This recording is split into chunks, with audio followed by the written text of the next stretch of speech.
हमारे channel. Hello दोस्तों, आपका स्वागत है स्कॉलर एलाइट में।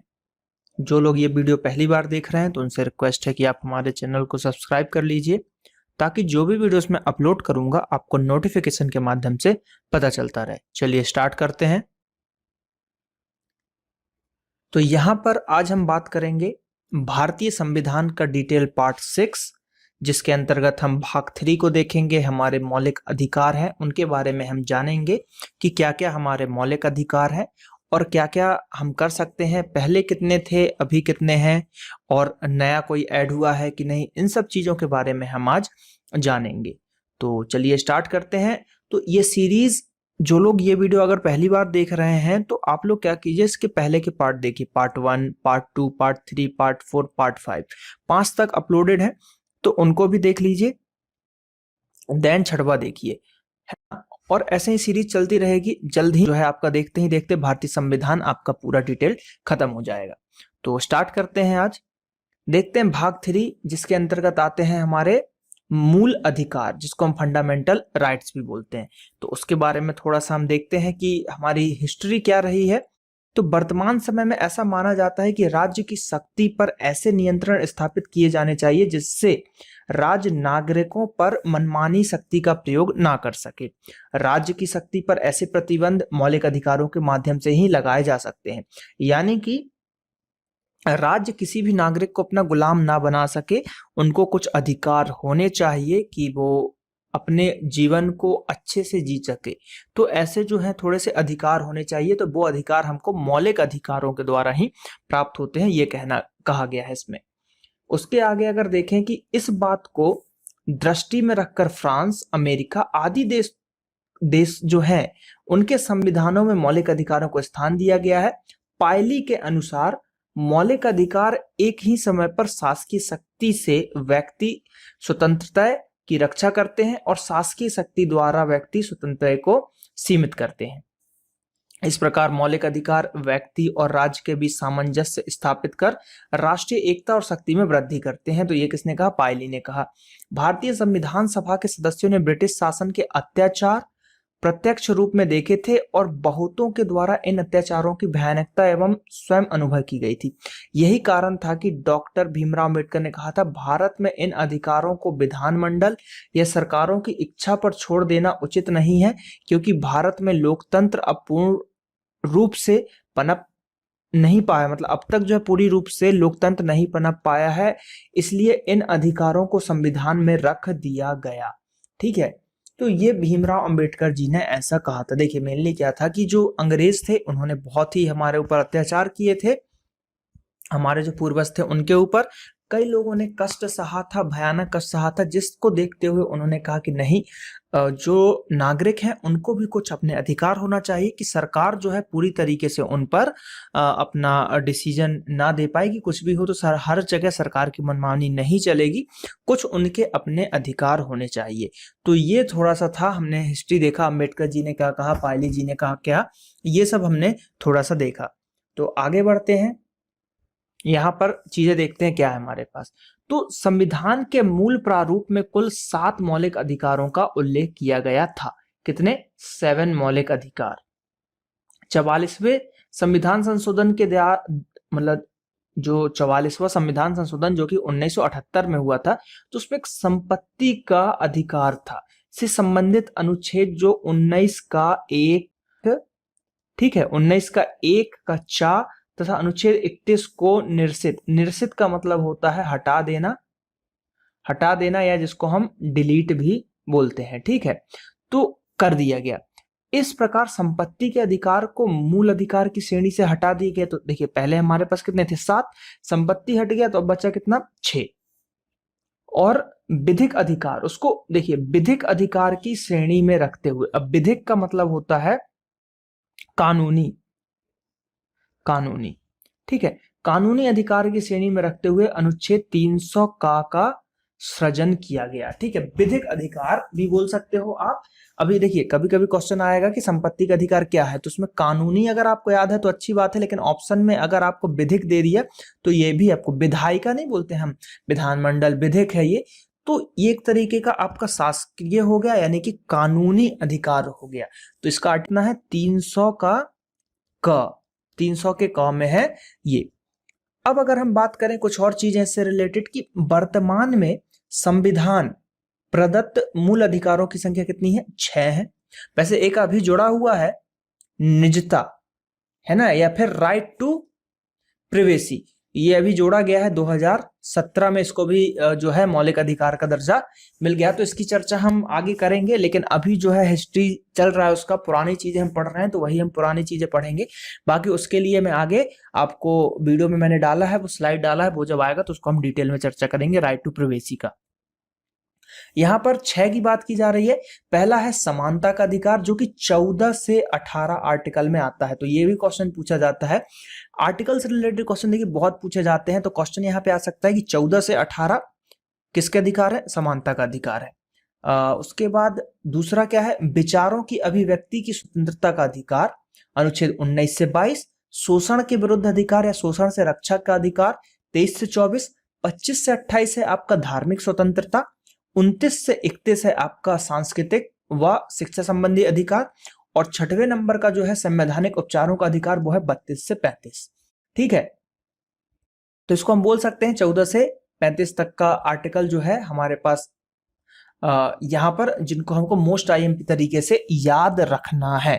ठीक है, बिल्कुल याद रखना है इनको, ये 14 से 35 तक को तो भूलना ही नहीं है आपको। समानता का 14 से 18, स्वतंत्रता का बोले तो 19 से 22, शोषण का 23 से 24, धार्मिक का आपका हो गया 25 से 28, सांस्कृतिक और शिक्षा संबंधी 29 से 31, और संवैधानिक उपचारों का अधिकार 32 से 35। ठीक, तो आई होप कि ये आपको समझ में आ रहा होगा। एक दो बार इसको पढ़ेंगे तो आपको ये याद हो जाएगा। तो मेनली आपको देखिए क्या क्या याद रखना है। सबसे पहले कि 44वां संविधान संशोधन कब हुआ? 1978 में। देखिए 4 और 4, तो 4 + 4 कितना हो गया? 8, यहाँ पे 8 आया। ऐसे ही जब 42वां संविधान संशोधन हुआ था तो 1976, 4 + 2 = 6, ये हो गया 6। तो इस तरीके से इनको आप थोड़ा सा रिलेट करके याद कर सकते हो। 44 यानी 78 आएगा, यानी 8 आएगा। 42 मतलब 6 आएगा, यानी 1976। तो ऐसे करके आप यहाँ पर याद हो सकता है। आगे देखते हैं यहाँ पर क्या है हमारे पास। नेक्स्ट है कि भारत के नागरिकों तथा गैर नागरिकों को प्राप्त मौलिक अधिकार। ठीक है, यानी कि जो भारत के नागरिक हैं और जो भारत के नागरिक नहीं है, यानी कि जो बाहर से आए हुए हैं, तो उन दोनों को क्या क्या अधिकार प्राप्त है, किसको कौन से अधिकार प्राप्त नहीं है और कौन से प्राप्त हैं, वो हम यहाँ पर देखते हैं इस टेबल के थ्रू। तो देखिए यहाँ पर क्या है, भारतीय संविधान के भाग 3 में उल्लिखित सभी मौलिक अधिकार भारत के नागरिकों को प्राप्त है। यानी जो कि भाग 3 में जितने भी मौलिक अधिकार है, भारत के जो नागरिक हैं, भारत के मूल निवास जो हैं, उनको सभी प्राप्त हैं। इनमें से जो कतिपय अधिकार मात्र नागरिकों के लिए हैं, जबकि कतिपय मौलिक अधिकार गैर नागरिकों, मतलब यानी कि कहने का मतलब ये है कि देखिए भाग 3 में जितने मौलिक अधिकार है वो भारत के जो नागरिक हैं उनके लिए तो सभी हैं, लेकिन कुछ जो हैं बाहर वालों के लिए भी है, तो वो हम बात करते हैं। और कुछ जो है कि सिर्फ नागरिकों को ही मिलेंगे, वो हम देखते हैं कौन कौन से। तो पहला जो है हमारे पास यहाँ पर कि मात्र नागरिकों को प्राप्त मौलिक अधिकार, यानी जो भारत के मूल निवासी है, जिनको भारत के मूल निवासी का दर्जा मिल चुका है, भारत में नागरिक का दर्जा मिल चुका है, उनको जो मिलेंगे वही हम यहाँ पर देखते हैं। 15, अनुच्छेद 15, धर्म, मूलवंश, जाति, लिंग, जन्म स्थान के आधार पर विभेद का प्रतिषेध। तो 1, 2, 3, 4 और 5, 5 चीजें आई।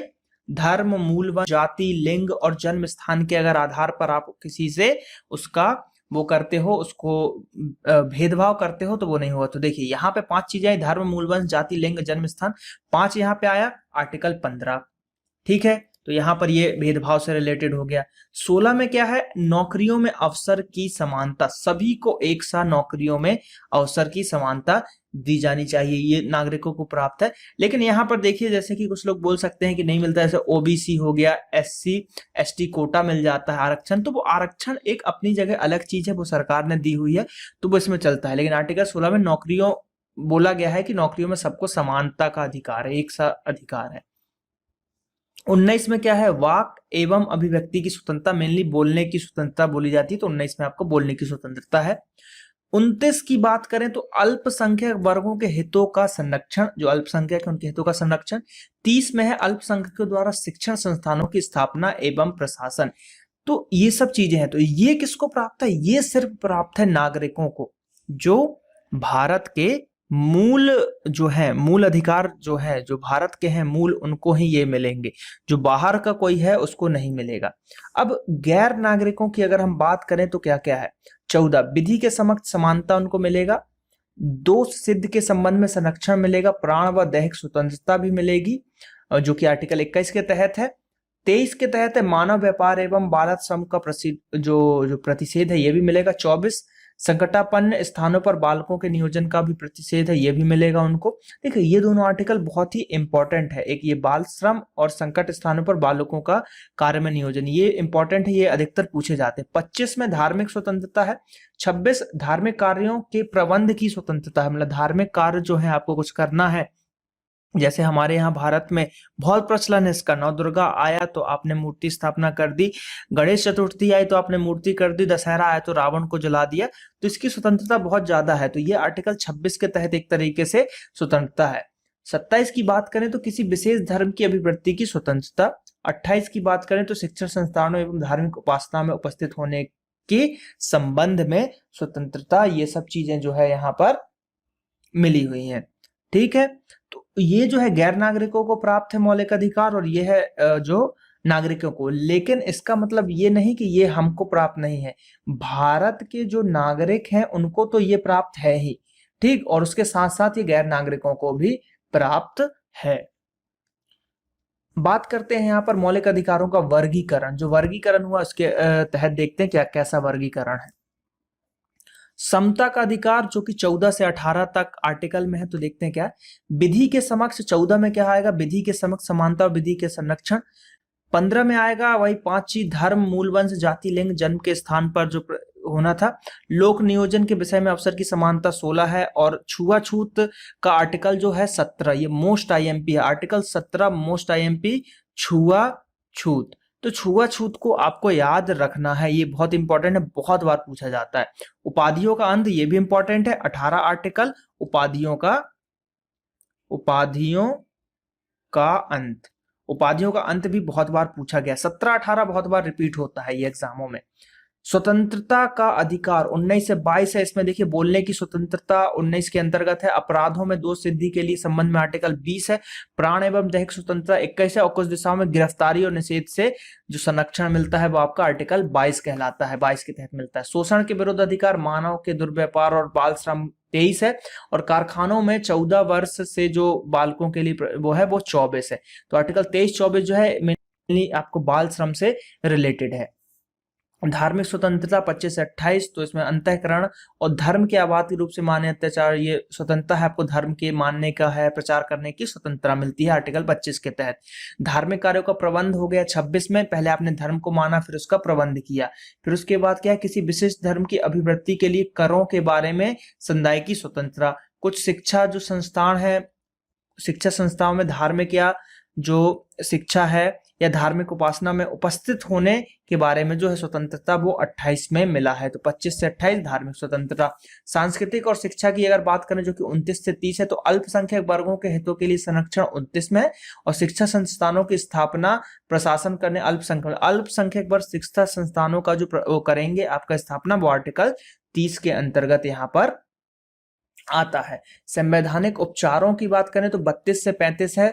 तो जैसे कि 32 आर्टिकल को हम रिट बोलते हैं जो कि बहुत इंपॉर्टेंट है। तो मूल अधिकारों को परिवर्तित कराने के लिए उपचार, वर्टिकल मूल अधिकारों में उपांतर यानी संशोधन करने की संसद की शक्ति 33, आर्टिकल 33 के तहत संसद की शक्ति है जो मूल अधिकारों में आपके संशोधन कर सकती है। सैनिक कानून वाले क्षेत्रों में मूल अधिकारों पर प्रतिबंध 34, मूल अधिकारों संबंधित उपबंधों को प्रभावी करने हेतु अनुच्छेद जो है आपका वो है आपका 35। ठीक है, चलिए आगे और हम डिटेल देखेंगे, रिट के बारे में हम आगे जानेंगे। तो ये वर्गीकरण था, वर्गीकरण में जाना कि किसके अंतर्गत क्या क्या आते हैं। तो याद क्या क्या रखना है अपन को, मेनली 17 आर्टिकल, 18 नंबर का आर्टिकल, 25 नंबर जो कि धार्मिक है, 24 नंबर बाल श्रम, ये मेनली 4 से 5 आपको याद रखना है। समानता का अधिकार देखते हैं क्या बोला जा रहा है इसमें। तो समानता का अधिकार पहला मौलिक अधिकार है जिसका वर्णन अनुच्छेद 14 से 18 तक किया गया है। 14 विधि के समक्ष समानता और विधि का समान संरक्षण अधिकार। इसमें पहली पदावली ब्रिटेन से ली गई है जिसका अर्थ है कि कानून के सामने सभी व्यक्ति बराबर हैं। दूसरी पदावली अमेरिका से ली गई है जिसका अर्थ है कि समान परिस्थितियों में पाए जाने पर कानून सभी व्यक्तियों के लिए समान व्यवहार करेगा। 14 हो गया आपका। 15 की बात करते हैं। राज्य को यह आदेश देता है कि वह किसी भी नागरिक के साथ धर्म, जाति, मूलवंश, लिंग या जन्म के स्थान के आधार पर भेदभाव ना करे।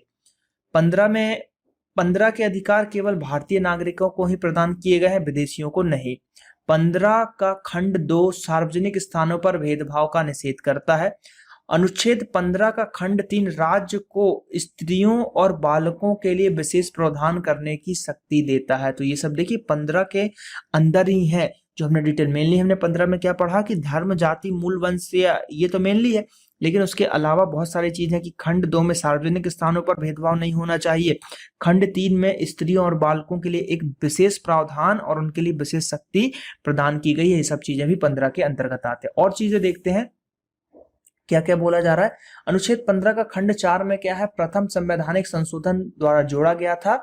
इसमें राज्य द्वारा सामाजिक और शैक्षणिक दृष्टि से पिछड़े वर्गों तथा अनुसूचित जाति और अनुसूचित जनजाति का उन्नति के लिए विशेष उपबंध करने की शक्ति प्रदान की गई है। सरकारी सेवाओं में आरक्षण का प्रावधान 15 का 4 के आधार पर ही किया गया। तो वही चीज मैंने बताई जो 15 में बोला गया था कि जो आपका नौकरी 16-17 में जो बोला गया था आपका नौकरी के लिए कि नौकरी में समान अवसर दिए जाएंगे यहाँ पर। तो जैसे ओबीसी और एससी एसटी उनको आरक्षण मिलता है, तो वो 15 के 4 के तहत ही उनको आरक्षण दिया गया है सरकारी सेवाओं में। इस प्रकार अनुच्छेद 15 के खंड 3 और अनुच्छेद 15 1 और 2 के सामान्य नियम के अपवाद हैं। तो ये कुछ अपवाद हैं आपके, ठीक है। हम बात करते हैं अनुच्छेद 16। तो 16 में क्या है, लोक सेवाओं में अवसर की समानता का अधिकार देता है।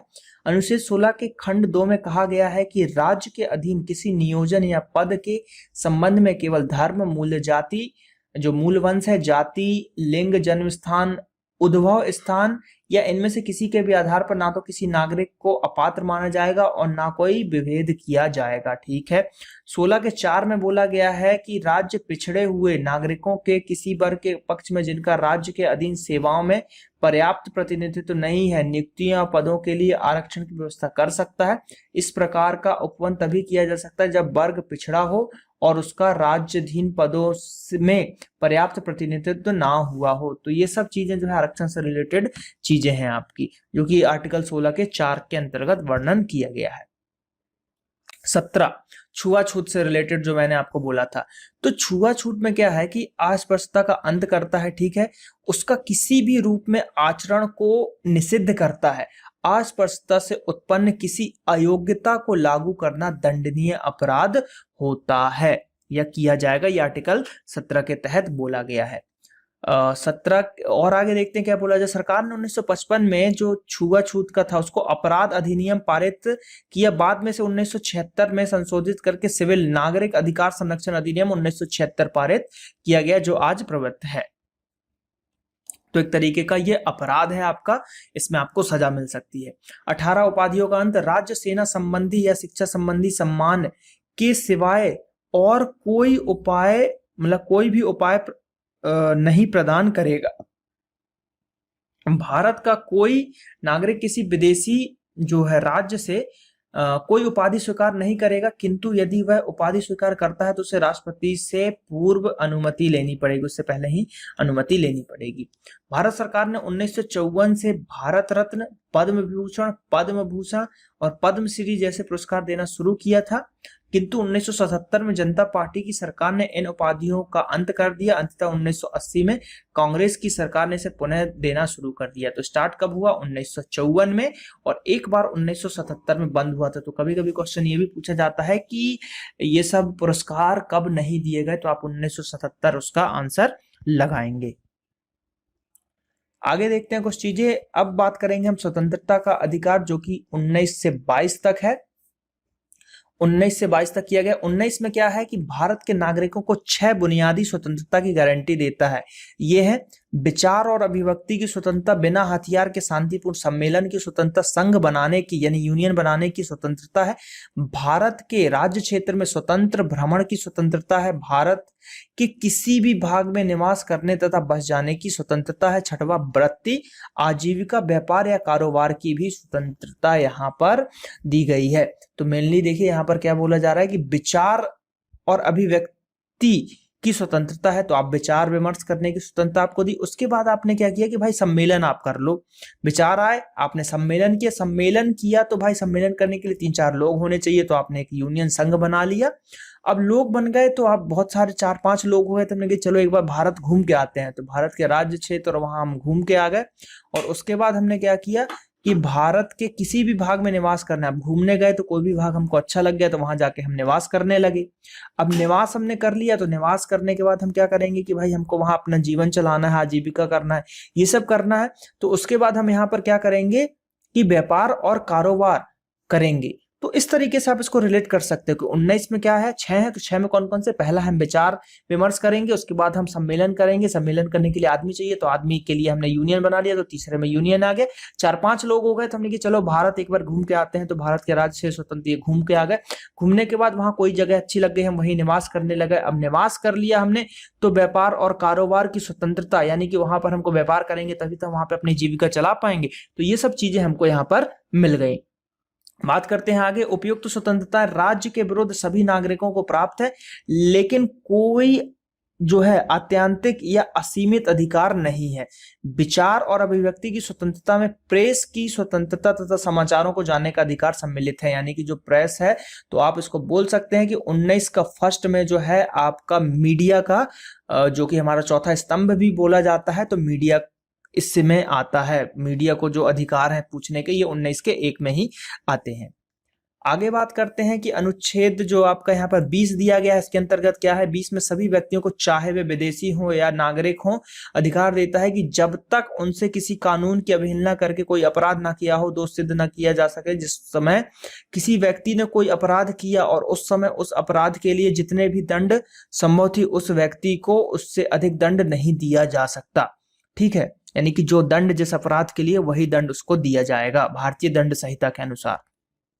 किसी व्यक्ति को एक ही अपराध के लिए एक से अधिक बार दंड नहीं दिया जा सकता। और तीसरा में क्या है कि किसी व्यक्ति को अपने ही विरुद्ध गवाही देने के लिए विवश नहीं किया जा सकता। ये सब चीजें 20 में दी गई हैं। 21 की बात करें तो प्राण और दैहिक स्वतंत्रता के संबंध में उपबंध करता है। अनुच्छेद 21 गारंटी देता है कि किसी व्यक्ति को विधि के द्वारा स्थापित प्रक्रिया के अनुसार ही उसके प्राण और दैहिक स्वतंत्रता से वंचित किया जा सकता है, अन्यथा नहीं। बात करते हैं आगे, प्राण और दैहिक स्वतंत्रता केवल शारीरिक अस्तित्व तक ही सीमित नहीं है, वरन इसमें मानवीय गरिमा के साथ जीवित रहने का अधिकार प्राप्त है। यानी कि 21 में मेनली है कि स्वतंत्रता पूर्वक जीना तो है, लेकिन गरिमा के साथ, हमारे गौरव के साथ जीवन जीने का अधिकार है। बात करते हैं 21 का तो 21 के का 86वां संविधान संशोधन जो था 2002 ईस्वी में के द्वारा जोड़ा गया है, जो कि शिक्षा को मौलिक अधिकार घोषित करता है और प्रत्येक राज्य का यह कर्तव्य होगा कि 6 से 14 वर्ष के बालकों को अनिवार्य और निःशुल्क शिक्षा उपलब्ध कराए।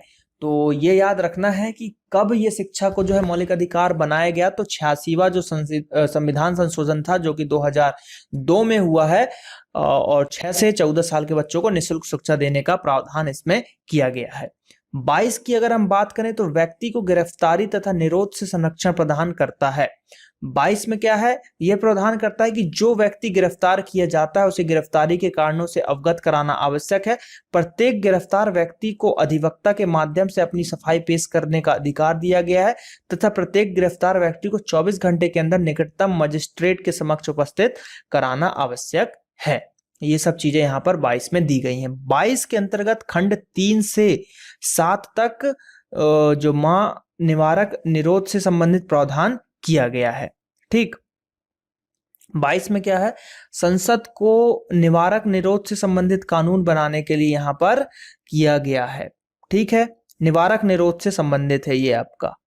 ठीक 22, और इसी निवारक निरोध जो है, इसी के लिए 22 में ही संसद जो है कानून बना सकता है। निवारक निरोध के अंतर्गत गिरफ्तार व्यक्ति को अधिकतम 3 माह के लिए निरोध में रखा जा सकता है। बात करते हैं उसके बाद सर्वप्रथम 1950 में संसद ने निवारक निरोध अधिनियम पारित किया था, जिसमें 1969 में प्रयास किया गया। सन 1971 में आंतरिक सुरक्षा अधिनियम मीसा पारित किया गया, जिसे 1977 में जनता सरकार ने निरस्त कर दिया। पुनः 1980 में राष्ट्रीय सुरक्षा अधिनियम पारित किया गया। तो ये सब चीजें हुई कि 1950 में निवारक निरोधक अधिनियम आया, जिसे 1969 में जो है प्रयास कर दिया गया, ठीक है। और फिर उसके बाद 71 में उसे आंतरिक सुरक्षा अधिनियम पारित हुआ। 77 में जनता सरकार ने उसको फिर हटा दिया, फिर 80 में फिर चालू हो गया। तो मेनली क्वेश्चन यहाँ पे बन सकता है कि आंतरिक सुरक्षा अधिनियम कब आया, तो 1971 में, फिर जो कि हम मीसा के नाम से जिसको हम जानते हैं, फिर उसको 1980 में राष्ट्रीय सुरक्षा अधिनियम के नाम से भी उसको पारित किया गया। आगे देखते हैं शोषण के विरुद्ध अधिकार। तो शोषण के विरुद्ध अधिकार में क्या है कि अनुच्छेद 23 मनुष्यों के क्रय विक्रय, बेगार तथा इसी प्रकार के अन्य बाल श्रम या बालात श्रम को जो है प्रतिष्ठित करता है और तथा उसको उल्लंघन को दंडनीय अपराध घोषित करता है। तो शोषण के विरुद्ध आप कोई जो भी इसके अंतर्गत आते हैं, अगर वो आप काम करते हो तो आपका अपराध माना जाएगा और दंड दिया जाएगा। 23 में न केवल राज्य के विरुद्ध वरन प्राइवेट व्यक्तियों के विरुद्ध भी यह संरक्षा प्रदान करता है, लेकिन इसका एक अपवाद भी है। राज्य को सार्वजनिक हित के लिए अनिवार्य सेवा आरोपित करने का अधिकार दिया गया है, लेकिन ऐसी सेवा धर्म, मूल, जाति या वर्ग के विभेद के बिना सभी पर समान रूप से आरोपित की जानी चाहिए। 24 में देखते हैं कि यह उपबंध रखता है कि 14 वर्ष से कम आयु के बच्चों को कारखाने या खानों में किन्हीं अन्य खतरनाक कार्यों में नहीं लगाया जाएगा। तो ये बहुत बार पूछा गया है 24वां, ये 14 साल से कम बच्चों को काम करने, ये कहीं पे खतरनाक जगह पे या कहीं भी होटलों, खानों, कहीं जगह पे भी काम में नहीं रखा जाए, उनको पढ़ाई कराई जाए, ये इसलिए यहाँ पर बोला गया है। अब बात करते हैं धार्मिक स्वतंत्रता, जो कि 25 से 28 है। तो भारत एक धर्मनिरपेक्ष राज्य है, अतः संविधान में अनुच्छेद 25 से 28 के अंतर्गत भारत के सभी व्यक्तियों को धर्म में विश्वास करने, धार्मिक कार्यों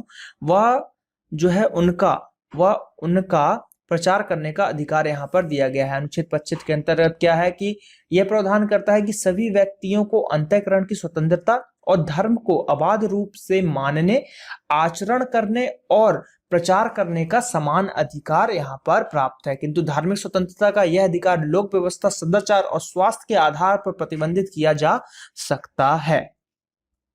26 की बात करें, सभी धार्मिक संप्रदायों तथा उनकी शाखाओं को यह देता है कि वे धार्मिक और मूर्त प्रयोजनों के लिए संस्थाओं की स्थापना कर सकते हैं, ठीक है, और उनका पोषण कर सकते हैं और उन्हें संपत्ति, स्वामित्व, अर्जन और प्रबंध का अधिकार होगा। तो ये सब चीजें हम यहाँ पर कर सकते हैं। 27 में यह कहा गया है कि किसी भी व्यक्ति को किसी विशेष धर्म की अभिवृत्ति या पोषण में व्यय के लिए कोई कर अदा करने के लिए बाध्य नहीं किया जाएगा, अपनी स्वेच्छा से आपको देना है। यह प्रावधान करता है 28 का कि जो विद्यालय पूरी तरह से सरकारी राजकोष में चलाए जाते हैं उनमें किसी प्रकार की धार्मिक शिक्षा नहीं दी जाएगी, और जो विद्यालय सरकार से आंशिक वित्तीय सहायता प्राप्त करते हैं तथा जो राज्य द्वारा मान्यता प्राप्त है, उनमें विद्यार्थी या तो उनसे संरक्षक की स्वीकृति के बिना दी जाने वाली धार्मिक शिक्षा के लिए बाध्य नहीं किया जा सकता। मतलब कोई भी धर्म, जाति विशेष से आप रिलेटेड शिक्षा वहां पर नहीं दे सकते। बात करते हैं संस्कृति और शिक्षा संबंधी अधिकार। तो इसके अंतर्गत अगर हम देखते हैं तो यहाँ पर आपको मिलेगा कि भारत विभिन्न धर्मों, भाषाओं और संस्कृतियों का देश है। जैसा कि हम जानते हैं, कई धर्मों के लोग निवास करते हैं, कई भाषाएं बोली जाती हैं। अतः संविधान में अल्पसंख्यक वर्गों की भाषा, लिपि और संस्कृति की सुरक्षा की व्यवस्था की गई है। 29 में क्या बोला गया है, अल्पसंख्यक वर्गों के हित का संरक्षण जो है, प्रत्येक अल्पसंख्यक वर्गों को अपनी भाषा, लिपि, संस्कृति को बनाए रखने का अधिकार और गारंटी देता है। 30 में बोला गया है कि शिक्षा संस्थाओं की स्थापना और प्रशासन करने का अल्पसंख्यक वर्गों का अधिकार। सभी अल्पसंख्यक वर्गों को, चाहे वे धर्म पर आधारित अल्पसंख्यक वर्ग हो, चाहे वो भाषा के आधार पर अल्पसंख्यक वर्ग हो, या अपनी पसंद की शिक्षा संस्थानों की स्थापना कर उन्हें प्रबंधन का अधिकार देता है। यानी धर्म से रिलेटेड अल्पसंख्यक हो या फिर भाषा के आधार पे वो अल्पसंख्यक हो तो वो अपनी पसंदीदा शिक्षा संस्थानों की स्थापना कर सकते हैं और उसका प्रबंधन कर सकते हैं। 30 में बात करें, 30 में के खंड 2 में यह प्रावधान दिया गया है कि शिक्षा संस्थाओं को सहायता देते समय राज्य इस आधार पर कोई भेदभाव नहीं करेगा कि कोई संस्था किसी विशेष धार्मिक या भाषाई अल्पसंख्यक वर्ग से संबंधित है।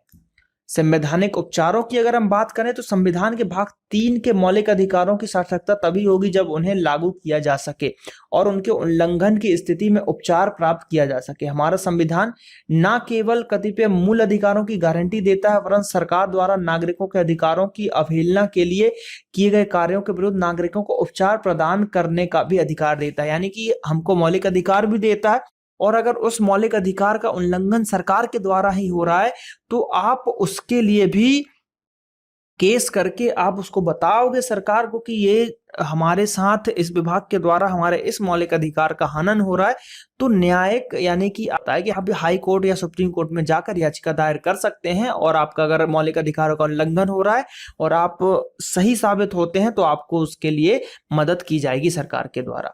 ये चीज यहाँ पे बोली जा रही है। तो नागरिक अपने अधिकारों के विरुद्ध सरकार के किसी भी कृत्य को न्यायालय में चुनौती दे सकता है। ये चीज वही मैंने आपको बताया कि हाई कोर्ट या सुप्रीम कोर्ट में जाकर आप अर्जी कर सकते हैं। अनुच्छेद 32 के तहत उच्चतम न्यायालय को तथा अनुच्छेद 226 के तहत उच्च न्यायालयों को मूल अधिकारों के उल्लंघन के विरुद्ध अभिलेख जारी करने की जो है शक्तियां प्राप्त है, यानी कि जिसको हम रिट बोलते हैं। तो रिट से रिलेटेड आर्टिकल जो है आपका 32 है। इसमें क्या है, उच्चतम न्यायालय या उच्च न्यायालय मूल अधिकारों के उल्लंघन के विरुद्ध 5 प्रकार के अभिलेख जारी करता है, जिसको पहला बोला जाता है बंदी प्रत्यक्षीकरण, दूसरा परमादेश, तीसरा होता है प्रतिषेध और चौथा होता है उत्प्रेरण और पांचवा होता है अधिकार प्रक्षा। क्या क्या? जो है आपका बंदी प्रत्यक्षीकरण, परमादेश, प्रतिषेध, उत्प्रेरण और अधिकार प्रक्षा। बात करते हैं आगे। तो संवैधानिक उपचारों का अधिकार संबंधी तथ्य देखिए क्या क्या है। तो प्रलेख प्रकार आवेदन कौन कर सकता है, जिसके विरुद्ध जारी किया जा सकता है और जारी किए जाने की स्थिति। तो देखिए बंदी प्रत्यक्षीकरण की अगर हम बात करते हैं तो ये सामान्य प्रकार का है, पीड़ित व्यक्ति की ओर से कोई भी कर सकता है और निरुद्ध करने वाले राज्य सहित कोई भी एजेंसी जो भी होगा व्यक्ति को निरुद्ध किए जाने के बाद। परमादेश सामान्य पीड़ित व्यक्ति कर सकता है, लोक अधिकारी, सरकारी निगम, न्यायिक अधिकारी इनके विरुद्ध यहाँ पर किया जा सकता है। संबंधित लोक अधिकारी जो भी उससे संबंधित है। प्रतिषेध की बात करें तो न्यायिक है जो कि और पीड़ित व्यक्ति आवेदन जो है कर सकता है यहाँ पर। और अधीनस्थ न्यायालय अर्थ जिसके उसमें न्यायालयिक त्रुटि होने के पूर्व।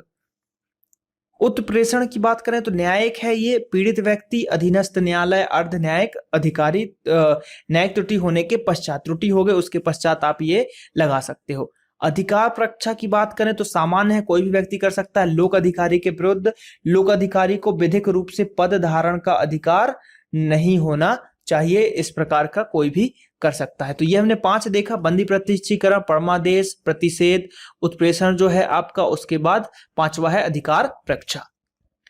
तो इसके अंतर्गत थोड़ी सी और जानकारी देखते हैं कि बंदी प्रत्यक्षीकरण की अगर हम बात करें, बंदी प्रत्यक्षीकरण की, तो इसका अर्थ है सशरीर उपस्थिति। ठीक है, यह उस साधारण व्यक्ति के लिए एक उपचार है जब वह संवैधानिक संतुति के बिना कैदी बनाया गया हो, अगर उसको किसी बिना कारण के कैदी बना लिया गया हो। परमादेश इसका होता है कि हम आदेश देते हैं जब कोई व्यक्ति लोक प्राधिकारी, सरकारी निगम, जो सरकार निगम है आदि अपने विधिक कर्तव्यों का पालन करने में उपेक्षा बरतते हैं, तब न्यायालय द्वारा उनको यह आदेश दिया जाता है कि वे अपने विधिक कर्तव्यों का पालन करें तथा कोई कार्य विशेष नहीं करें। तो ये हम आदेश देते हैं, परमादेश का मतलब होता है। प्रतिषेध की बात करें तो मना करना, एक याचिका है जो उच्च न्यायालय तथा सर्वोच्च न्यायालय द्वारा स्थानीय न्यायालय को जारी किया जाता है।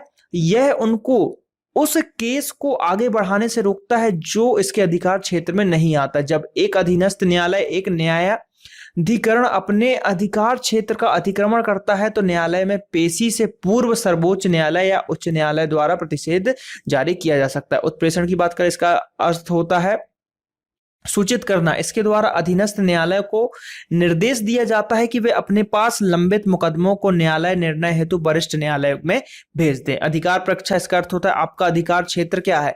जब कोई व्यक्ति ऐसे पदाधिकारी, जो पदाधिकारी होते हैं, के रूप में कार्य करने लगता है जिसके रूप में उसे कार्य करने का वैधानिक रूप से अधिकार नहीं है, तब न्यायालय अधिकार परीक्षा आदेश के तहत उससे पूछता है कि वह किस अधिकार से यह कार्य कर रहा है। तो ये सब चीजें जो है इसके डिटेल में दिया। तो ये 5 जो रेट के नाम से जाने जाते हैं आर्टिकल 32, ये इंपॉर्टेंट है। तो इनकी डिटेल्स वगैरह जो है मेंस वगैरह में पूछ लिया जाता है। जैसे आप पीएससी, एमपीपीएससी हो गया, इन सब में ये सब चीजें आखिर मेंस एग्जामों में पूछ लिए जाते हैं। तो ये आपको थोड़ा सा याद रहना चाहिए। बात करते हैं थोड़ी सी और चीजों की कि संवैधानिक उपचार जो है उससे रिलेटेड। तो 32 से 35 में दिए गए संवैधानिक उपचारों के अधिकार के द्वारा मौलिक अधिकारों को न्यायालय द्वारा परिवर्तनीय बनाया गया है। इन अनुच्छेदों को डॉक्टर भीमराव अंबेडकर द्वारा संविधान की आत्मा कहा गया है। तो रिट को जो है संविधान की आत्मा क्या कहा गया है। इन अनुच्छेदों के अंतर्गत न्यायालय प्रलेख यानी कि रिट की बात की जा रही है, रिट जारी कर अनुतोष प्रदान करता है।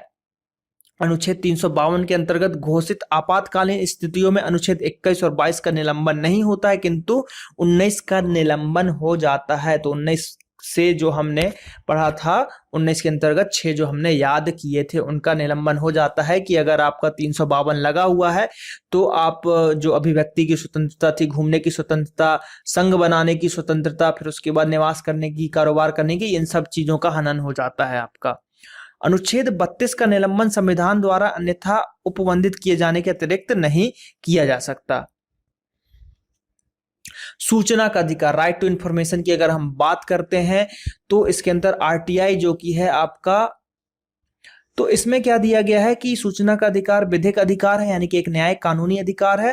तथापि इसमें सर्वोच्च न्यायालय से संबंधित अनुच्छेद 19 का 1 का के अंतर्गत दिया गया है। नागरिकों को किसी भी सरकारी और सार्वजनिक प्रतिष्ठान की सूचना प्रदान करने का अधिकार अधिनियम 5 के अंतर्गत किया गया है। कोई भी नागरिक निर्धारित शुल्क जमा करके किसी भी लोक अधिकारी से संबंधित सूचना 30 दिनों के अंदर लिखित रूप में प्राप्त कर सकता है। सूचना न प्राप्त होने पर राज्य सूचना आयोग जो है उसमें केंद्रीय सूचना आयोग से शिकायत अपील की जा सकती है। नागरिकों का यह अधिकार देश की सुरक्षा जो है, वैदेशिक संबंधों पर पड़ने वाले प्रभावों, गुप्तचर ब्यूरो इत्यादि मामले में प्रतिबंधित है।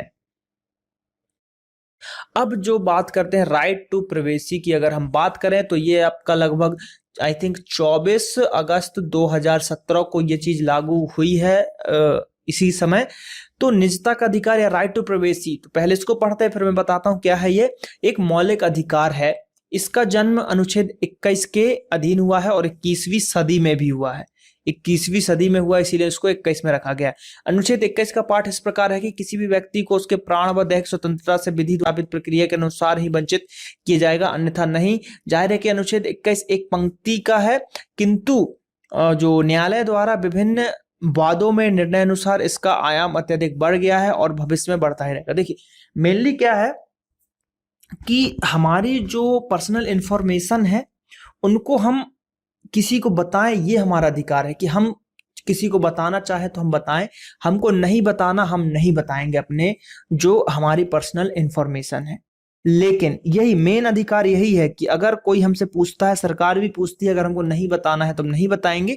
लेकिन इसमें एक उपबंध यह किया गया है कि अगर सरकार किसी मामले के लिए आपसे पूछताछ कर रही है या कुछ इंपॉर्टेंट कहीं पे सरकारी संस्था में उसकी जरूरत है, आपको वहां पे देना ही है, तो वो आपको देना पड़ेगा, वहां पर आप नहीं छुपा सकते। लेकिन नॉर्मल आप उसको छुपा के रख सकते हैं। लेकिन इसका विरोध किया जा रहा है क्योंकि जैसे कि आधार कार्ड जो है, तो आधार में आपकी पर्सनल डिटेल है, फिंगरप्रिंट वगैरह तक सब कुछ है, तो उसको जो है सरकार हर जगह वो कर रही है, हर जगह अनिवार्य कर रही है, जिस कारण से ये अधिकार का जो है राइट टू प्राइवेसी का हनन हो रहा है। और इसी के लिए इस पे जो है कई सारी आपकी याचिकाएं दायर हो चुकी हैं। तो मेनली जो राइट टू प्राइवेसी का ये है कि आपके जो अधिकार हैं, जो आपकी जो पर्सनल इंफॉर्मेशन है उसको दूसरी जगह शेयर ना किया जाए, यही चीज बोला गया। तो ये भी एक तरीके का अब से जो है हमारा मौलिक अधिकार बन गया है। तो आप बोल सकते हैं कि हमारे पास 7 मौलिक अधिकार हैं। तो यहां पर जो है ये वीडियो समाप्त होता है। तो अब आप लोगों को करना क्या है कि चैनल को सब्सक्राइब कर लेना है, वीडियोस को लाइक करना है, ज्यादा से ज्यादा वीडियोस को देखिए, शेयर कीजिए दोस्तों के साथ। और ये फेसबुक पेज की लिंक दी गई है, ट्विटर की लिंक दी गई है, और यहाँ पर आपको इंस्टाग्राम भी की लिंक दी गई है। तो उस पर आप जाकर हमको फॉलो कर सकते हैं, लाइक कीजिए, हमारी वेबसाइट को भी विजिट करते रहिए। तो चलिए हम मिलेंगे आने वाले पार्ट में, जो कि इसका अगला पार्ट जो भी डिटेल होगा उसमें हम कुछ और चीजें जानेंगे। तो चलिए मिलते हैं अगले भाग में। धन्यवाद। जय हिंद, जय भारत।